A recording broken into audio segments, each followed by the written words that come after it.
A turma do quarto ano está começando mais uma aula de História e Geografia. Eu sou a professora Jaqueline, da Escola Municipal Limansayum, e hoje nós vamos falar um pouco a respeito das transformações que ocorreram no século XIX no Brasil e no Paraná.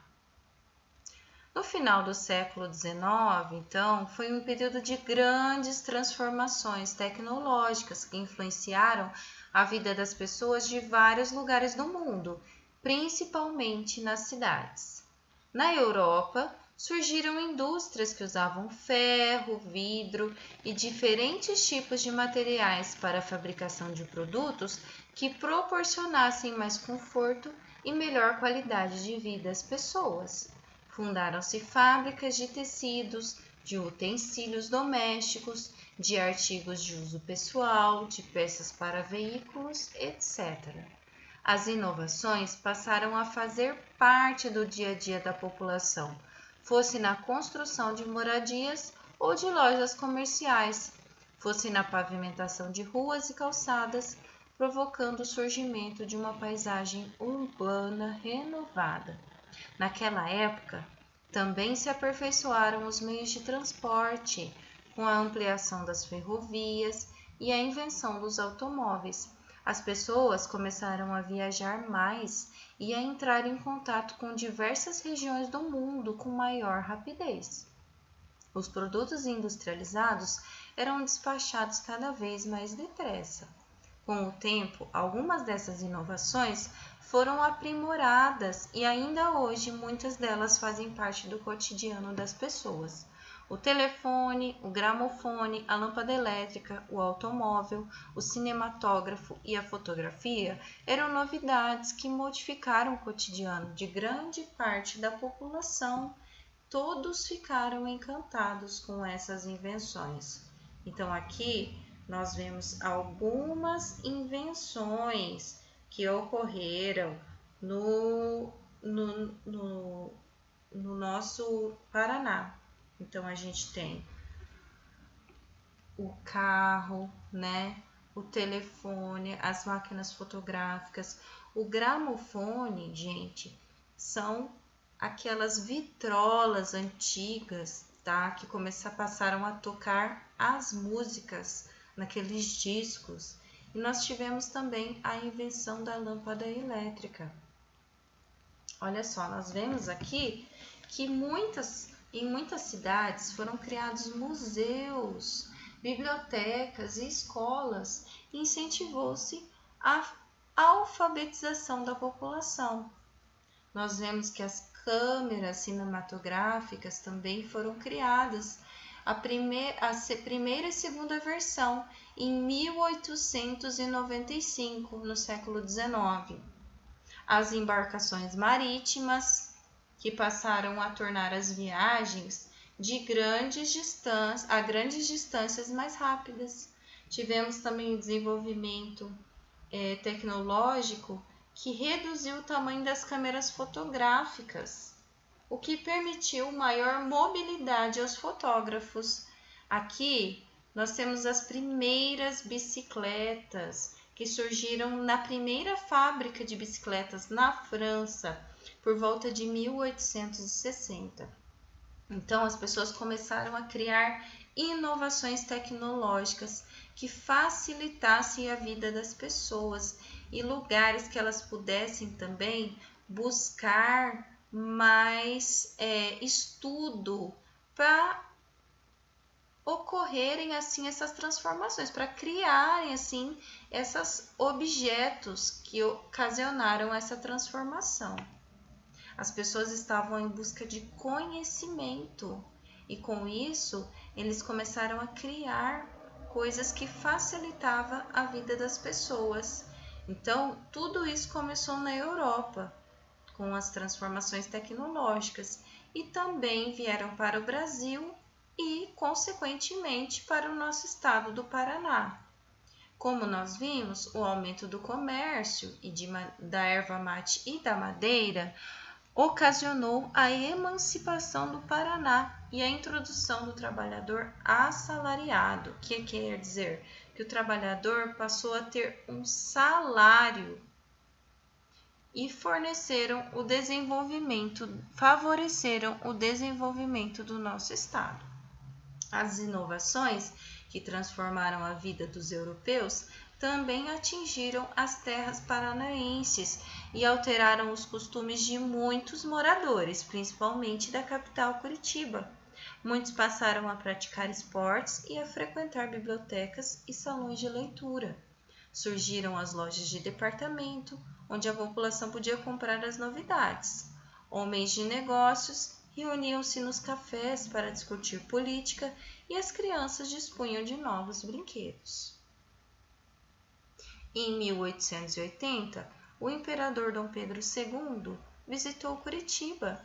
Essa visita simbolizou o início de importantes realizações, como as obras da Estrada de Ferro Curitiba-Paranaguá e de um presídio e as instalações do Hospital de Caridade de Curitiba. Apesar da melhoria na qualidade de vida e de saúde e das possibilidades de aumento da produção de alimentos, parte da população continuou vivendo na pobreza, ou seja, o progresso não ocorreu para todas as pessoas. Muitos não tinham acesso a essas coisas que eram vendidas nas lojas, né? Aos brinquedos caros, não tinham acesso também a toda essa tecnologia que era ofertada, porque eles não tinham condições financeiras para isso. Eles ganhavam pouco, né? E com isso, as mulheres também passaram a trabalhar nas fábricas para ajudar nas despesas de casa, mas ainda não havia nem hospitais e nem escolas para todos. Quem utilizava esses lugares, então, eram as pessoas que ganhavam mais dinheiro, né? Então, eles tinham acesso às escolas, tinham acesso aos hospitais, mas não era algo que era para todas as pessoas. As transformações que vinham acontecendo durante o século XIX influenciaram o jeito de governar, principalmente nos lugares onde os governantes, à semelhança dos antigos reis, ainda tinham muitos poderes. As pessoas ficaram mais atentas, procuravam estudar e ler mais e começaram a desejar mais igualdade, exigindo mudanças na forma de governar. Enquanto isso, no Brasil, grupos de militares, pensadores e proprietários de terra liam jornais sobre as mudanças que estavam acontecendo em vários países do mundo, e muitas pessoas viajavam para a Europa e traziam livros com esses novos pensamentos. Entre os grupos que desejavam essas mudanças também estavam os proprietários das fazendas de café. Eles queriam aumentar o comércio de café, que se tornara nosso principal produto de exportação, instalar bancos e lojas e construir ferrovias, que ainda não existiam em nosso país, para levar a produção até o Porto de Santos. Dessa maneira, algumas transformações foram ocorrendo lentamente em nossa sociedade. Elas despertaram principalmente o interesse dos fazendeiros, que se reuniam para discutir uma nova forma de governo para o Brasil. A eles também se uniram grupos de militares que estavam descontentes com o governo de Dom Pedro II.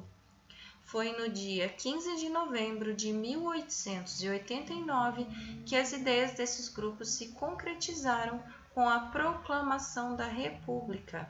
Dom Pedro II foi obrigado a abandonar o país e escolheu a França como um novo local para viver.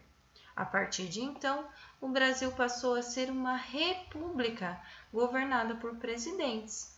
Com isso, as antigas províncias passaram a constituir estados, unidades federativas, e a província do Paraná passou a ser estado do Paraná. No dia 15 de novembro de 1889, Marechal Deodoro da Fonseca liderou no Rio de Janeiro um movimento militar que derrubou a monarquia e instaurou a República Federativa e Presidencialista do Brasil. Com isso, Manuel Deodoro da Fonseca que proclamou a República em 1889, foi eleito de forma indireta pelo Congresso como presidente da República do Brasil, como caráter excepcional previsto na Constituição. O que isso quer dizer? Maneira direta, porque ele não foi eleito pelo povo, assim como se espera de uma república. A república é constituída pelo voto do povo, por isso que se chama do povo, né? Isso quer dizer que nós precisamos do voto da maioria da população para que o presidente seja escolhido. E Manuel Deodoro da Fonseca, ele foi eleito de forma indireta, quer dizer que ele não foi eleito pelo voto, tá? Ele foi eleito de uma maneira excepcional, quer dizer, por um período curto de tempo até que um novo presidente fosse escolhido para o nosso país. Então, quais são as diferenças entre monarquia e república? Como nós vimos, a monarquia é governada por um rei que pode permanecer no poder até morrer. Quando isso acontece, o rei é sucedido por seu filho ou por um parente mais próximo. O mesmo ocorreu com os imperadores que governaram o Brasil, Dom Pedro I e depois seu filho, Dom Pedro II. Diferentemente à república, palavra latina que quer dizer res, coisa, e pública do povo, coisa do povo, o governante, chamado presidente, é escolhido pelo povo e ocupa o governo por um tempo determinado. Então, terminou aquele período, é feita uma nova eleição. E nessa eleição, esse candidato pode tentar se reeleger. Se ele foi um bom candidato e ele fez as coisas que o povo gostaria que fossem feitas, ele pode ser reeleito. Ou o povo pode escolher uma nova pessoa para dirigir o país. Durante o tempo em que o Brasil foi governado pelos imperadores Dom Pedro I e Dom Pedro II, a Constituição do Império estabelecia 4 poderes. O que é Constituição? Constituição é um documento elaborado por uma assembleia que define o sistema político de um governo, a organização dos poderes e os direitos e deveres dos cidadãos. Então, olha só, na época do Império nós tínhamos esses 4 poderes. O poder executivo, que era exercido pelo imperador com a ajuda dos ministros, poder legislativo, formado pelos deputados e senadores, eleitos por representantes do povo que faziam as leis e cuidavam para que fossem aprovadas. Também o poder judiciário, constituído por juízes e tribunais para julgar os casos de violação das leis e punir os culpados. E o poder moderador, que era também exercido pelo imperador, que tinha o direito de decidir acima de todos os outros poderes. Ele podia nomear ou demitir os senadores, deputados e ministros. Com a proclamação da República, foi extinto o poder moderador, enquanto os outros permaneceram. O chefe do poder executivo passou a ser o presidente da República. Essa organização aconteceu também nos estados e de maneira semelhante nos municípios, mantendo-se até os dias atuais. Então, nós temos os poderes, que são o executivo, legislativo e judiciário. Então, foi tirado o poder moderador que havia na monarquia. Nós somos divididos entre o nosso presidente da República, que governa o país, Brasil, governador e vice-governador e secretários, que governam o estado, no nosso caso, o estado do Paraná. Cada estado tem o seu governador, né? O seu vice-governador e seus secretários. E dentro do nosso estado nós temos em cada município um prefeito, um vice-prefeito e os secretários. Então aqui, poderes executivos. Então nós temos presidente da República, vice-presidente da República e os ministros, que são eleitos pelo nosso país.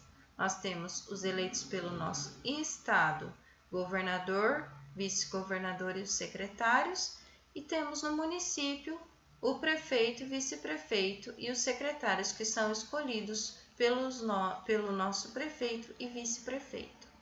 No poder legislativo, é aquele que elabora as leis. Então, o executivo executa as leis, legislativo elabora as leis. Então, aqui nós temos Congresso Nacional, constituído pela Câmara dos Deputados e pelo Senado, os deputados federais e senadores. No estado, nós temos a Assembleia Legislativa, deputados estaduais, e no município nós temos a Câmara Municipal, que são os nossos vereadores. O Poder Judiciário fiscaliza o cumprimento das leis.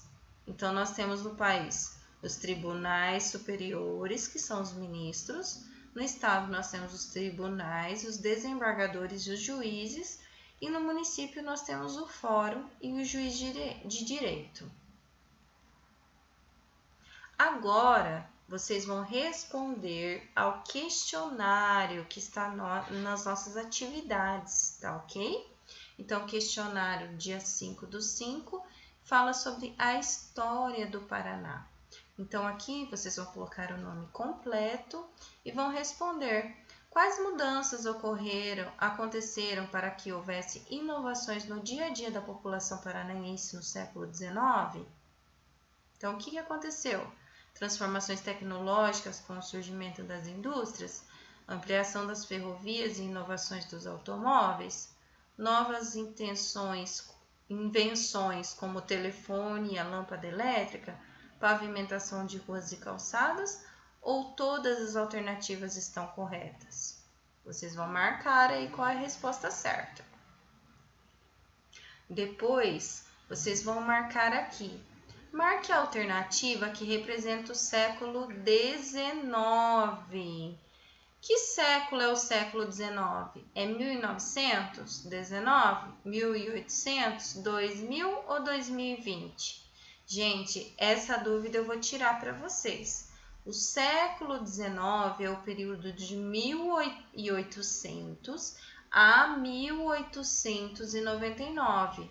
Por que isso? Porque o nosso século não começou no século 0, começou no século 1, tá? Então, o século XIX é de 1800 a 1899. Século 20, 1900 a 1999. Século 21, 2000 a 2999, tá ok? Então, aqui, qual é a data da proclamação da República? Então, vocês vão encontrar aqui 15 de setembro de 1989, 15 de novembro de 1889, 12 de agosto de 1900 ou 21 de abril de 1999? Aqui, século 21 vai de 2000 a 2099, né? Depois a gente vai passar para o século 22, acho que no nosso caso. Vamos ver, né, se será possível. Acredito que não, né, gente? Vamos voltar lá aqui, sair um pouquinho da nossa tela. O que aconteceu com a proclamação da República? O Brasil passou a ser uma monarquia ou o Brasil passou a ser uma república? Tá fácil, hein? E depois vocês vão responder o relacione. Aqui no relacione, vocês têm que marcar se essa primeira questão se refere à monarquia ou à república. Você vai ter que marcar só um dos dois aqui.